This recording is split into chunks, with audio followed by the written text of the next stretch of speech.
പുതിയൊരു വീഡിയോയിലേക്ക് എല്ലാവർക്കും സ്വാഗതം. ഞാനിന്ന് പറഞ്ഞു തരാൻ പോകുന്നത് ഒരു 300 വാട്ട് സബിൻ്റെ കൂടെ ലെഫ്റ്റ് റൈറ്റ് ചാനൽ ചെയ്യാനായിട്ട് ഒരു 50-50 TD7265ൻ്റെ ബ്രിഡ്ജാണ്. അപ്പോൾ അത് 12 വോൾട്ടിൽ വർക്ക് ചെയ്യാൻ വേണ്ടിയിട്ടാണ് ചെയ്തിട്ടുള്ളത്. നല്ല ഹീറ്റ്സിങ് എല്ലാം കൊടുത്ത് മെറ്റൽ പ്ലേറ്റ് എല്ലാം സെറ്റ് ചെയ്ത് മൈക്കോ എല്ലാം സെറ്റ് ചെയ്തിട്ടുണ്ട്. ഇത് കണക്ട് ചെയ്യുമ്പോൾ നമ്മൾ ശ്രദ്ധിക്കേണ്ട ഒരു കാര്യം, ഡുവൽ പവർ സപ്ലൈ ആയതുകൊണ്ട് ഇതിലെ പോസിറ്റീവും നെഗറ്റീവും 0.75 ആണ് കൊടുക്കുന്നതെങ്കിൽ ഗ്രൗണ്ട് 1² കൊടുക്കണം. അങ്ങനെ 2 ഗ്രൗണ്ട് കൊടുക്കണം. എന്നിട്ടാണ് നമ്മുടെ പവർ സപ്ലൈയിൽ കണക്ട് ചെയ്യാനായിട്ട്. ഇപ്പോൾ 4700 UFൻ്റെ കപ്പാസിറ്ററാണ് ഞാൻ ഉപയോഗിച്ചിട്ടുള്ളത്. 6 ആമ്പിയർ ഡയോഡും. 2 ഗ്രൗണ്ട് കൊടുക്കാൻ പറയാൻ കാര്യം വെച്ച് കഴിഞ്ഞാൽ പ്രോപ്പർ ഗ്രൗണ്ടിന് വേണ്ടിയിട്ടാണ് 2 ഗ്രൗണ്ട് കൊടുക്കുന്നത്. അതുപോലെ തന്നെ നമ്മൾ AC-ലോട്ട് കണക്ട് ചെയ്യുമ്പോൾ 0.75 ആണ് വോൾട്ട് കൊടുക്കുന്നെങ്കിൽ ഗ്രൗണ്ട് 1² കൊടുക്കണം. 12 വോൾട്ട്. അപ്പോൾ 50-50 RMS കിട്ടും ഇതിൽ.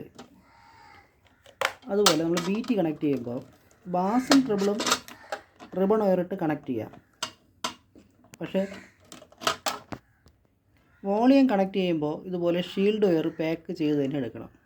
ഉണ്ടല്ലോ, ഒരു ഹീറ്റ് സ്ട്രിങ് ടൈപ്പിലുള്ള ഇത് കണക്ട് ചെയ്തെടുക്കാം. അതുപോലെ സിഗ്നൽ കൊണ്ടുപോകുന്നതും